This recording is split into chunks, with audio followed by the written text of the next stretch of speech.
एक ऐसा अंतर्राष्ट्रीय ख्याति प्राप्त मानव जो गुरु प्रेरणा से पिछले 20 वर्षों से वानप्रस्थ जीवन जीते हुए 24 घंटे मानवता की सेवा में संलग्न है। एक ऐसा मानव जो अभी राष्ट्रीय, अंतर्राष्ट्रीय टीवी चैनलों पर 7,500 एपिसोड के माध्यम से सनातन सत्य, आत्मविज्ञान एवं पुनरुत्थान व्यवहार एवं निश्चय जगत के जीवनोपयोगी विषयों पर हृदय स्पर्शी प्रवचन कर चुका है। उस मानव का नाम है महात्मा उपासक प्रोफेसर डॉक्टर सोहन राज तातेड़। प्रोफेसर तातेड़ द्वारा योग, दर्शन, शिक्षा विषयों पर रचित पीएचडी स्तर के 250 शोध ग्रंथ भारत के 100 प्रतिष्ठित विश्वविद्यालयों में शोधार्थी पढ़ रहे हैं तथा वे सभी शोध ग्रंथ वहां की सेंट्रल लाइब्रेरियों में उपलब्ध हैं।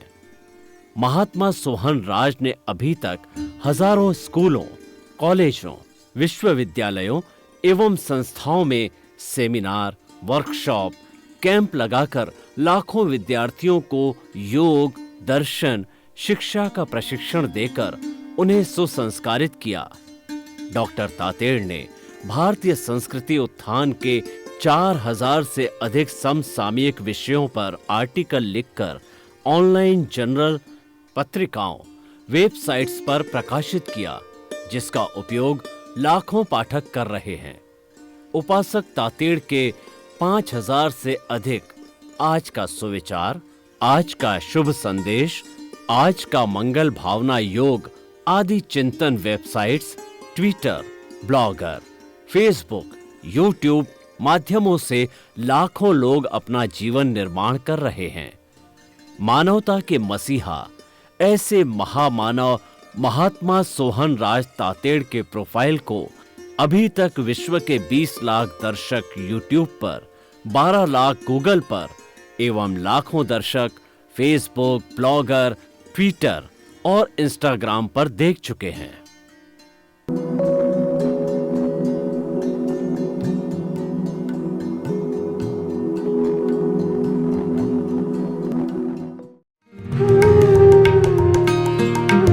आइए, सुनिए, देखिए, समझिए सनातन सत्य। जैसी दृष्टि वैसी सृष्टि, दृष्टि विज्ञान। कुदरत, कुदरती रचना एवं कुदरत के कानून से शाश्वत सुख की प्राप्ति। जोधपुर के परम पूज्य महात्मा उपासक प्रोफेसर डॉक्टर सोहन राज तातेड़ के निर्देशन में सनातन सत्य। जैसी दृष्टि वैसी सृष्टि, दृष्टि विज्ञान।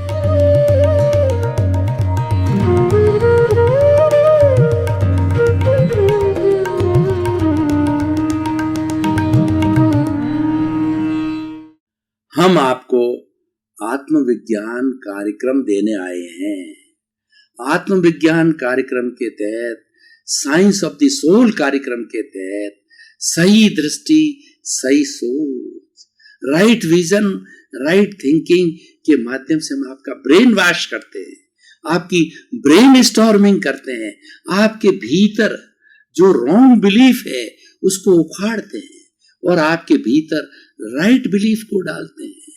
जो रॉन्ग विजन है उसको हटा करके राइट विजन डालते हैं। नेगेटिव थॉट का नाश करके पॉजिटिव थॉट डालते हैं। अज्ञान को हटा करके हम आपके बीच के अंदर ज्ञान डालते हैं, उससे आपका विकास होता है। तो इसी क्रम में आज का हमारा बहुत सुंदर विषय है कर्म सिद्धांत की वर्तमान में प्रासंगिकता। अति सुंदर विषय है। सारी दुनिया कर्म से संचालित होती है। 84 लाख जीवा योनि के प्राणी हैं, कर्म सिद्धांत से चलते हैं। कर्म सिद्धांत ये कुदरत का कानून है, ये सनातन सत्य है, ये अल्टीमेट ट्रुथ है। ये हमको स्वीकार करना पड़ेगा, चाहे आप मानो या मत मानो। आपका कर्म सिद्धांत आपके ऊपर कार्य कर रहा है। कई बार क्या होता है कि हमारे सामने कोई चीज होती है तो हम मान लेते हैं कि ये मेरे पिता है, ये मेरा भाई है, ये मेरी पत्नी है, ये मेरा घर है, और उसकी जानकारी नहीं हो तो हम मानते नहीं है। कई बार लोग ऐसे अड़ियल होते हैं कि तुम्हारे परदादा का ये नाम था, कि मैं नहीं मानता क्योंकि वो देखा नहीं है। परदादा तो था, परदादा से दादा आया, दादा से पिता आया, पिता से तुम उसके पुत्र आए, मानो या मत मानो। तो कर्म सिद्धांत जो है ये 100% प्योर मैथमेटिक्स है और यही गवर्न करता है। इसको आप मानना न मानना आपकी इच्छा है। कर्म सिद्धांत, कर्मों के वर्गीकरण के बारे में मैं नहीं जाऊंगा कि कर्म कितने तरह के हैं और इसका क्या क्लासिफिकेशन है। मैं तो सिद्धांत की प्रासंगिकता आपको बताना चाहूंगा, क्योंकि ये भी अपने आप में एक पूरा विषय है कि किस तरीके से कर्म सिद्धांत प्रासंगिक है। सबसे पहले ये है कि कर्म क्या होते हैं। जो आत्मा में विश्वास करते हैं, जो धर्म में विश्वास करते हैं, जो ईश्वर में विश्वास करते हैं, जो पुनर्जन्म में विश्वास करते हैं, वह हर जो है धर्म की शाखा जो है कर्म को मानता है। क्योंकि कर्म के बिना धर्म कैसे होगा, धर्म के बिना कर्म कैसे कटेंगे। तो एक दूसरे से जुड़े हुए, एक दूसरे से पूरक है, एक सिक्के के दो पहलू होते हैं। तो इसीलिए हमारा कर्म सिद्धांत पूर्ण रूप से प्रासंगिक है। ये हर प्राणी पे लागू होता है। और कर्म जो होता है, हमारे सामाजिक कर्म भी होते हैं, हमारे वैश्विक कर्म भी होते हैं, हमारे जो है प्रदेशीय कर्म भी होते हैं, वो व्यवहार जगत के होते हैं, राष्ट्रीय कर्म भी होते हैं। राष्ट्रीय कर्म कैसे होता है?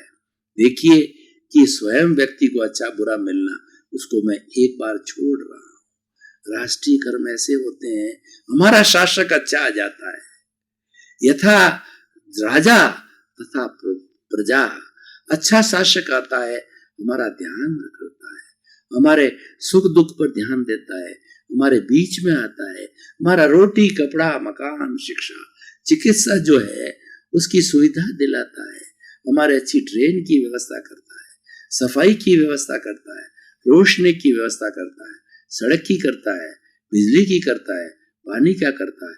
इसमें चाहे पंचायत हो, चाहे और नगर पालिका हो, चाहे ब्लॉक हो, चाहे डिस्ट्रिक्ट हो, चाहे जो हमारा स्टेट हो, चाहे हमारी केंद्र की व्यवस्था हो। तो जहां पर जैसा राजा होता है तो हमको अच्छा राजा होता है, अच्छी सुविधाएं मिलती है, तो हमारा पुण्य कर्म है, क्योंकि हमको पुण्योदय से अच्छा राजा मिला।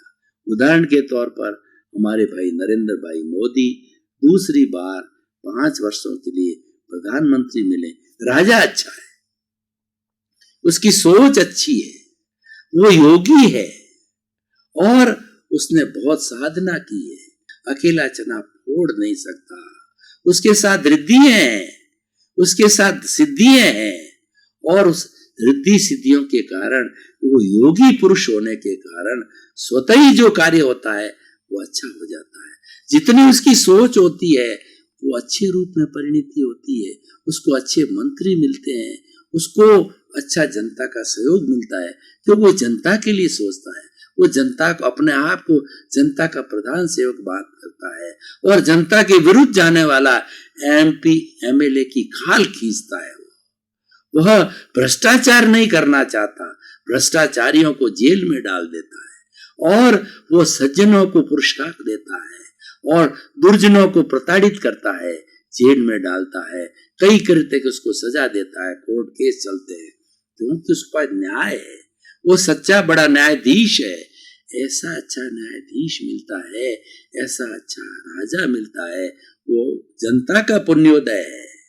और उसके विरुद्ध भ्रष्टाचारी राजा मिलता है, जो है मैंने पिया मेरे बैल ने पिया, हुआ डहे तो डहे, मेरी जेब भरनी चाहिए, ऐसा जो ऑफिसर मिल जाता है, ऐसा कर्मचारी मिल जाता है, ऐसा MLA मिल जाता है, ऐसा MP मिल जाता है, ऐसा प्रधानमंत्री मिल जाता है। मैं किसी को दोष नहीं देता, मैं किसी की निंदा नहीं करता, आत्मविज्ञान के अंदर निंदा वर्जित है, किसी को दोषित ठहराना जो है वर्जित है। हम कभी भी आत्मविज्ञान के अंदर दोष की बात नहीं करेंगे, राग द्वेष की बात नहीं करेंगे, कटुता की बात नहीं करेंगे, किसी पे कीचड़ नहीं उछालेंगे, सारे धर्म अच्छे हैं, सर्वधर्म समभाव की बात कहेंगे। क्योंकि हम आपके पास में टीवी पर आए हैं, हम आपको पुण्य देना चाहते हैं, हम आपको अस्तित्व की जानकारी देना चाहते हैं, हम आपको सुख देना चाहते हैं, हम आपको सुख की मंगल कामना करते हैं। तो हम दुख के कारण लाएंगे तो क्या होगा? बिखराव होगा, राग द्वेष होगा और हमारी छवि गिर जाएगी। हम तो आपको सुख देने आते हैं, दुख देने नहीं आए हैं। हम आपका भला करने के लिए आए हैं, आपके हितैषी हैं। तो ये सारी आपका हितैषी कौन होगा? ये तो मैंने क्या है लौकिक धर्म की बातें बताई कि हमारा पुण्योदय पापोदय जो है ग्रुप में भी होता है, गांव में भी होता है, शहर में भी होता है। एक शहर के अंदर पापोदय का उदय हो गया, प्लेग फैल गया, और एक शहर के अंदर दिल्ली जैसे शहर में हमारे प्राणियों का पापोदय हो गया तो इतनी कार्बन डाई फैल गई कि घुटन होने लग गई, अस्थमा का रोग हो गया। ये पापोदय। छोटे गांव में जाइए, खुली हवा, ऐश आराम, खुला चिंतन, सुख शांति, ये क्या है हमारा? ये पुण्योदय है। तो ये सारी बात मैंने सामूहिक बात की है, लेकिन मूल जो हमारा तत्व इकाई मनुष्य है। तो हम व्यक्तिगत बात पे आता हूं कि व्यक्तिगत रूप से हमारी ये कर्म सिद्धांत क्यों प्रासंगिक है, वो विषय पे आता हूं। क्योंकि मुझे व्यक्ति को बदलना है, मुझे देश को नहीं बदलना है, मुझे समाज को नहीं बदलना है। सुधरे व्यक्ति समाज व्यक्ति से, राष्ट्र स्वयं सुधरेगा। साइंस ऑफ द सोल, आत्मविज्ञान व्यक्ति सुधारने में विश्वास करता है। हमारा पक्का विश्वास है कि व्यक्ति सुधर जाएगा तो विश्व सुधर जाएगा, व्यक्ति सुधर जाएगा सृष्टि सुधर जाएगी, व्यक्ति सुधर जाएगा 84 लाख जीवायोनि प्राणियों को सुख मिलेगा। कैसे? एक भगवान महावीर तीर्थंकर हुए तो पूरी सृष्टि में आनंद की अनुभूति हुई, उनका अतिशय है, वो परमात्मा बने, उनको केवल ज्ञान हुआ, सभी जीवों को सुख मिला। नरक गति के, तिर्यंच गति के, मनुष्य गति के, देव गति के 84 लाख जीवायोनि को सुख मिला, क्योंकि भगवान आए हैं। जहाँ भगवान मौजूद होते हैं वहां कोई दुख नहीं रहता है। तीर्थंकरों के अतिशय होते हैं, 125 योजन तक भूकंप नहीं आता, अतिवृष्टि नहीं होती, अनावृष्टि नहीं होता, लड़ाई नहीं होती, कलह नहीं होता, युद्ध नहीं होता, दुख नहीं होता। उसकी जगह पूरे क्षेत्र में आनंद होता है, प्रेम होता है, भाईचारा होता है, सुख होता है। जो मानवीय गुण हैं, जो हमारे जो सांस्कृतिक गुण होते हैं, सभी गुण हो जाते हैं, क्योंकि भगवान साक्षात आते हैं। मैं आपको बताना चाहता हूं, अगर भगवान स्वयं चल करके आपके सामने उपस्थित हो जावे तो आप क्या करोगे? तो कोई कहेगा मैं नतमस्तक होऊंगा, कोई कहेगा मैं आशीर्वाद मानूंगा कि मैं धनी बन जाऊं, सुखी बन जाऊं। और मैं तो कहता हूं कि मेरे सामने भगवान आ जाएंगे तो मैं खुशी से पागल हो जाऊंगा, क्योंकि भगवान मेरा स्वरूप है, मुझे भगवान बनना है। मैं भगवान से यही प्रार्थना करूंगा कि जैसे आप प्रभु बने हो, मैं प्रभु कैसे बन सकता हूं, वो रास्ता बताओ। वही रास्ता हम आत्मविज्ञान में बता रहे हैं, वही कर्म सिद्धांत के अंदर आपको जो इस विषय में बताने चाह रहे हैं कि हमारा जैसे ईश्वर जो है सत्य है, उसी तरह से कर्म सिद्धांत हमारा सत्य है। और मैं तो बराबर आत्मविश्वास के साथ डंके की चोट कहना चाहता हूं कि इस संसार में सबसे बड़ा जो ईश्वर है वो कर्म है। वो सुख को दुख देत है और कर्म देत जग जोर, उर्जत सुरजत आप ही और दर्जा पवन के फेर। भाइयों बताइए कि जो बालाजी के मंदिर पर, कृष्ण भगवान के मंदिर पर, जो हमारे तीर्थन के मंदिर पर बड़ी ध्वजा लगी होती है, वो कभी उलझती है कभी सुलझती है। कौन उलझाता है, कौन सुलझाता है? पवन का फेर सुलझाता है। उसी तरीके से हमको सुख मिलता है, दुख मिलता है, कौन देता है? हमारे अर्जित कर्म देते हैं। हमारे संचित कर्म जब प्रारब्ध में आते हैं, उदय में आते हैं, वो 3 तरह के कर्म होते हैं, संचित और आपके प्रारब्ध और क्रियमाण। क्रियमाण जो हम संचित करने जा रहे हैं, हम नए कर्मों का अर्जन करेंगे, वो क्रियमाण है। पूर्व में हम स्टॉक लेके आए हैं, वो संचित कर्म है। और पूर्व के स्टॉक कर्म जब उदय में आते हैं, उसको प्रारब्ध करते हैं।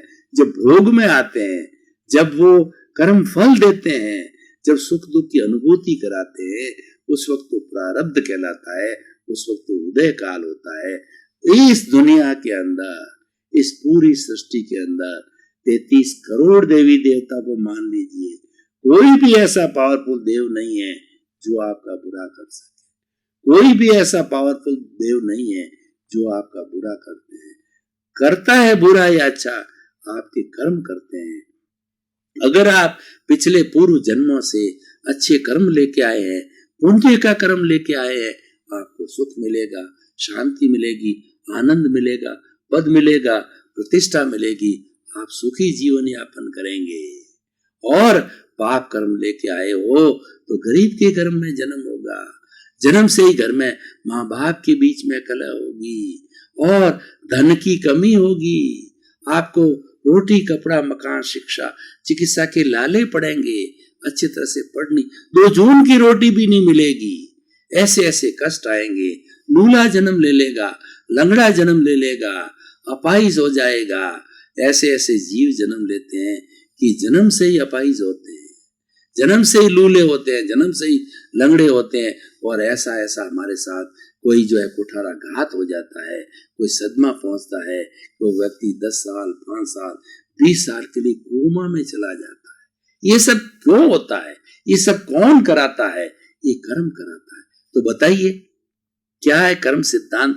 प्रासंगिक नहीं है, ये हर क्षण प्रासंगिक है। आपके जीवन जन्म से लेके मृत्यु तक का सारा लेखा जोखा कर्म रखता है।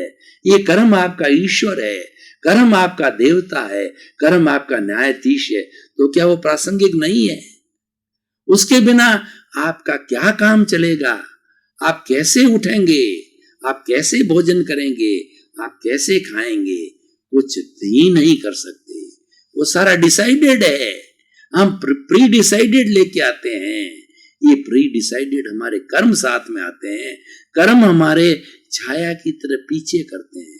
कर्मों के लिए मैं सब प्रासंगिकता बता रहा हूं कि कितने प्रासंगिक है।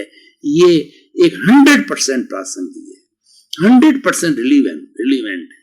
और ये ईश्वर है, यही भगवान है, यही न्यायाधीश है, यही देवता है, यही सुख देने वाला है, यही दुख देने वाला है, यही तरक्की कराने वाला है, यही गिराने वाला है, यही डुबाने वाला है, यही ऊंचा उठाने वाला। मैं आपको उदाहरण देना चाहता हूं। 1000 गायें खड़ी है और एक गाय के एक बछड़े ने नया जन्म लिया। उस बछड़े को आपने 500 फुट दूरी पर छोड़ दिया।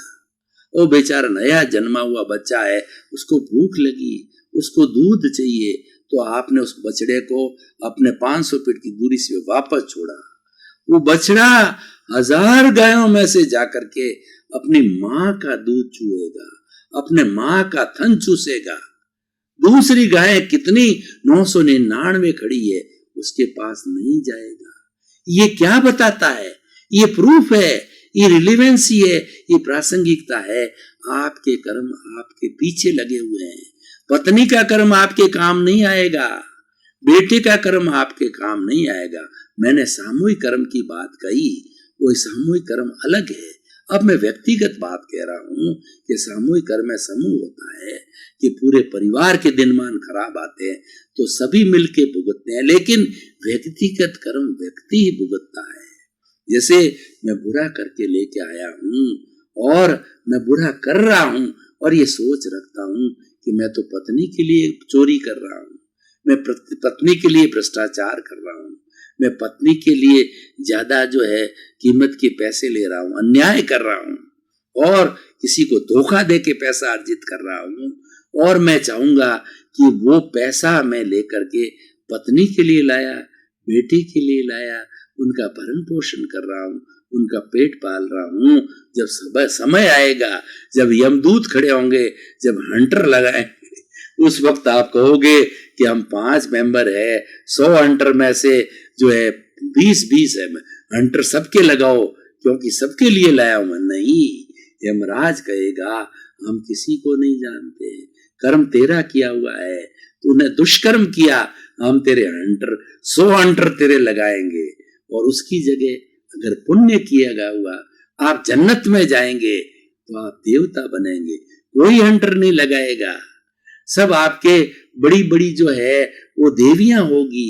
एक एक नाटक आप देखेंगे, वो नाटक हजारों हजारों साल का होगा। आपके चारों तरफ सुख होगा। देवलोक, देवलोक का नजारा सब हमको कई बार पिक्चरों में दिखाया जाता है। देवलोक क्या होता है? जिसके घर में होता है प्रेम होता है, जिसके घर में शांति होती है, जिसका बेटा बाप की सेवा करता है, माँ की सेवा करता है। बेटा श्रवण कुमार है और उसकी पत्नी भी सेवा करती है, और बाप सबको, माँ बाप सबको आशीर्वाद देते हैं। माँ बाप ने किसी को सीए बनाया, किसी को इंजीनियर बनाया, किसी बेटी को जो है अरबपति घर में ब्याया, बेटी सुखी है, उन्होंने अपना काम कर दिया, सबको पैरों पर खड़ा कर दिया। तो बताइए वह क्या है? वह देवलोक है। और उसके विपरीत जाइए, घर में कलह, माँ बाप ने तो सबको संपत्ति दे दी, माँ बाप बूढ़े हो गए, अब उसके बेटे और बहुएं कहते हैं इन बूढ़ों की पिंड छुड़ाओ, उसको जो है वो कुंभ के मेले में छोड़ के आ जाते हैं, वृद्धाश्रम के अंदर कर देते हैं। सभी खाते पीते हैं बेटे, सबको माँ बाप ने अच्छा पालन पोषण किया, अच्छे संस्कार दिए, अच्छी शिक्षा दी, सब पोस्ट ग्रेजुएट, सभी धनी हैं। ये कैसे बने? माँ बाप ने बहुत किया, लेकिन ये नरक का था, भोग था, तो वो उनको वृद्धाश्रम जाना पड़ा। तो मैं कर्म की गहराई में नहीं जा रहा हूं, मैं तो यही बता रहा हूं कि जैसा बोगे वैसा काटोगे। ये कर्म सिद्धांत की प्रासंगिकता है। As you will sow, so will you reap. जैसा करनी वैसी भरनी। जैसा करके लेके आए हो, वो फिल्म खुल रही है, वो फिल्म 50-60 साल जितनी उम्र है, वो फिल्म चलेगी, प्रतिक्षण चलेगी, 24 घंटे की फिल्म है। उस फिल्म में कभी सुख मिलेगा, कभी दुख मिलेगा। तो हमारा ये प्रासंगिकता हम आपको ये दे रहे हैं, जब आपको सुख की अनुभूति हो तभी भी फूलो मत, राग मत करो, और दुख की अनुभूति हो उस वक्त द्वेष मत करो, क्योंकि राग द्वेष से ही ये कर्म अर्जित हुए हैं। तो जो ही आप राग द्वेष से जुड़े और जो प्रसंग आपके सामने दुख का आ गया, आपने दोषित माना कि बेटे ने दुख दिया है, मेरा पैसा कोई हड़प करके ले गया है, उसने दुख दिया है, वो बदमाश है, वो गुंडा है। कोई नहीं गुंडा है, कोई बदमाश नहीं है, आपके कर्म ऐसे ही हैं जो आप करके लेके आए थे। वो तो बेचारा निमित्त है, उसको आपके पास आने की कोई ताकत नहीं है। आप जो है भरे बाजार में खड़े होकर के आप कहिए कुछ ऐसे लोगों को जो नीडी है, जिनको पैसे की आवश्यकता है, वहां आप खड़े होकर के कहिए कि मेरे को 100 घूंसे मार दे तो 100 रुपए दूंगा। अगर किसी के साथ आपका हिसाब नहीं है, पैसे लेने के लिए आपको एक भी व्यक्ति घूंसा नहीं मार सकता। वो कैसे कहेंगे आप सज्जन पुरुष हो, हम आपको घूंसे मार के पैसे लें? हम ऐसे बेवकूफ हैं क्या? वो कोई घूंसा नहीं मार सकता।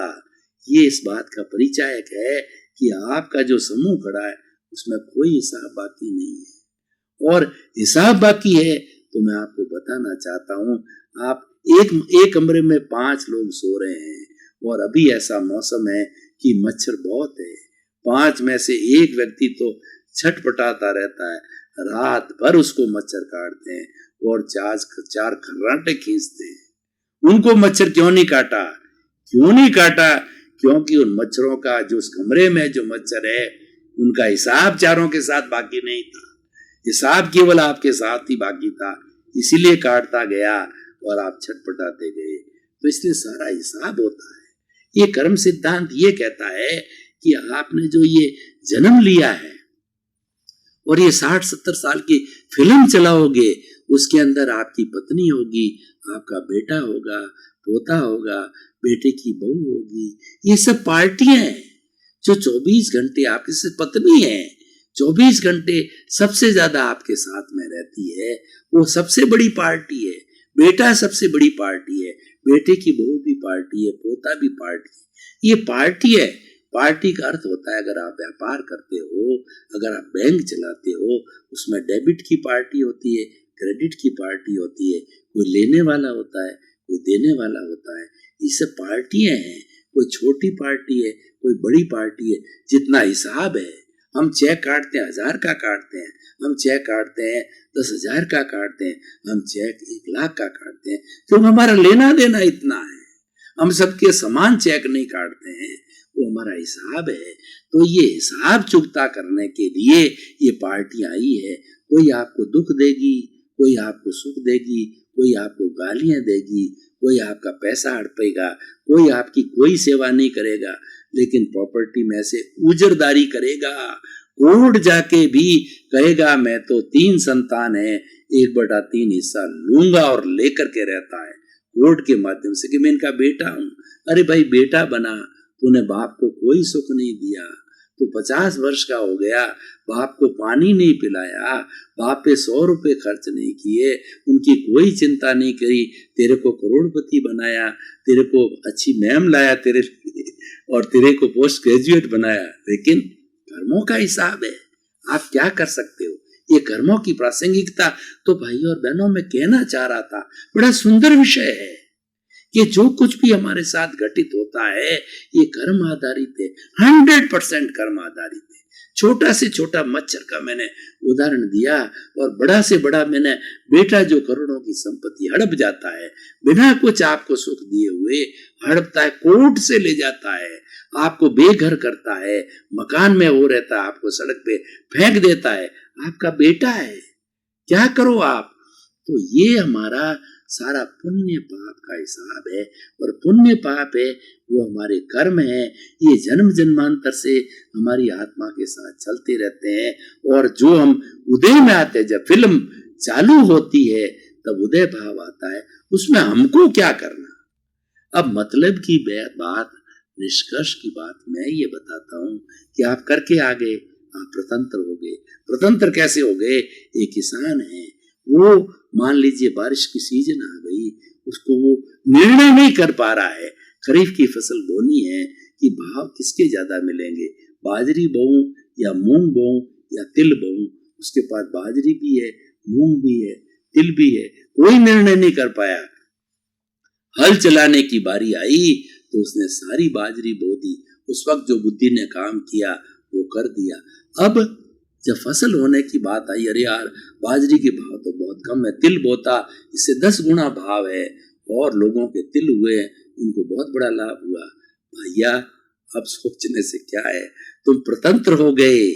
भाइयों और बहनों, आपका बहुत बहुत धन्यवाद। आप जो ये साइंस ऑफ दी सोल देखते रहिए, ये प्योर मैथमेटिक्स है, ये प्योर गले उतरने वाली बात है, क्योंकि वो इधर की नहीं है, उधर की नहीं है, किसी की निंदा नहीं है, किसी की चापलूसी नहीं है।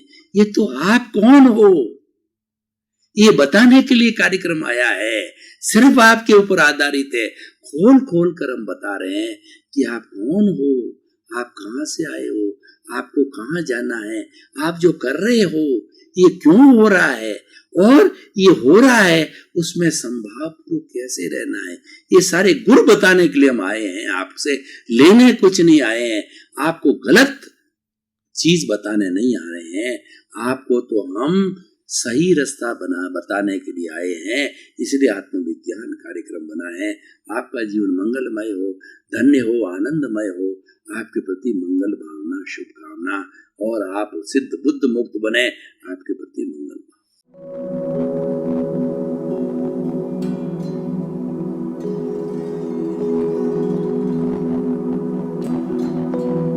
एक ऐसा अंतर्राष्ट्रीय ख्याति प्राप्त मानव जो गुरु प्रेरणा से पिछले 20 वर्षों से वानप्रस्थ जीवन जीते हुए 24 घंटे मानवता की सेवा में संलग्न है।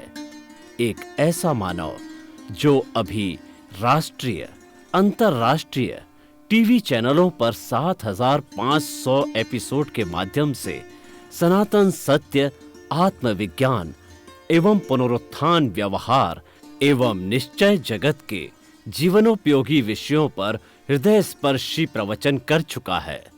उस मानव का नाम है महात्मा उपासक प्रोफेसर डॉक्टर सोहन राज तातेड़।